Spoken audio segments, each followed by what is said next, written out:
The ocean covers more than 70% of the surface of our Earth and is home to plants, animals, birds, and bacteria, and even sunken ships.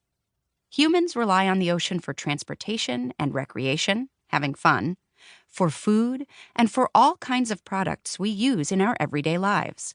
And the ocean has a lot to do with our weather and the temperature of the Earth on land as well.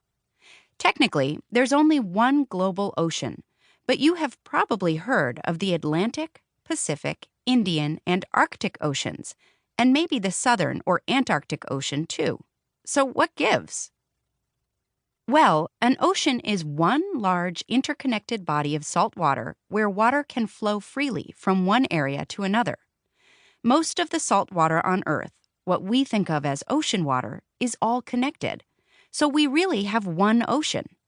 We're not suggesting you try, but if you wanted to, you could sail all around the world without ever having to set foot on land. It would get pretty confusing if all that water all around the world was just labeled ocean on our maps. The different parts of the global ocean have instead been named and fought over, just like the world's lands have been. There are also other parts of the ocean that have different names. The National Geographic Society says there are about 50 seas around the world. These are usually parts of the ocean that are partially bordered by land.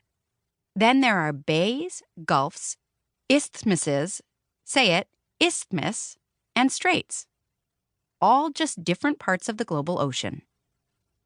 Within all that water, there are a lot of really different kinds of places. In some spots, the ocean surface water is 80 or 90 degrees Fahrenheit, nearly as warm as a bathtub.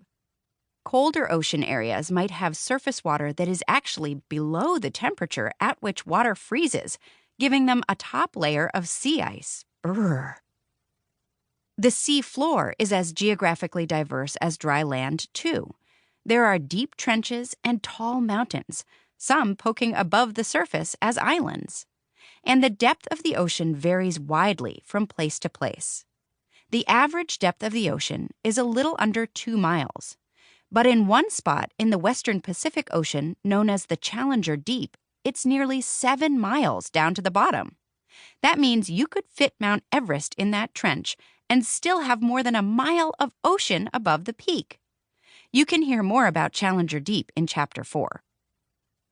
There are even parts of the seafloor where no light penetrates. Some of the animals that live down there have no eyes. There are other areas filled with all sorts of sea life, like fish, sharks, jellyfish, whales, and even narwhals.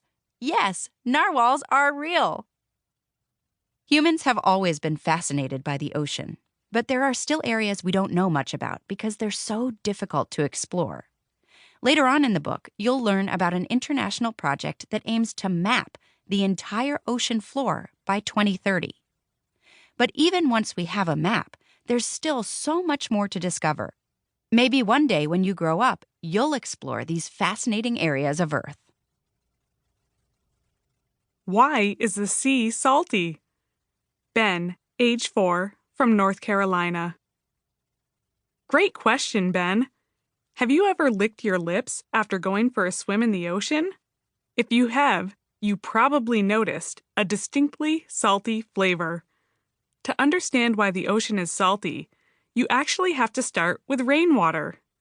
Rain is slightly acidic, meaning that over long periods of time, the water can erode the rocks it lands on when it falls to the earth. To erode means to naturally wear away. Some of the minerals from the rocks are washed away by the rain. Salt is one of those minerals. The salt washes into streams, and streams run into rivers, and eventually all that water runs to the ocean, carrying the salt and other minerals it has picked up along the way. When that water gets to the ocean, there's nowhere else for it to go. Rivers flow to the ocean, not from the ocean. So the salt from all those different rivers just stays in the ocean, making the water salty. On average, ocean water is about 3.5% salt by weight. This means that for every 100 pounds of water, there are 3.5 pounds of salt. Because of climate change and pollution, some of the world's water may actually be getting a little bit saltier these days. There are also a few lakes that are salty. These are lakes with no outlets, that is, no rivers for the water to flow out of the lake.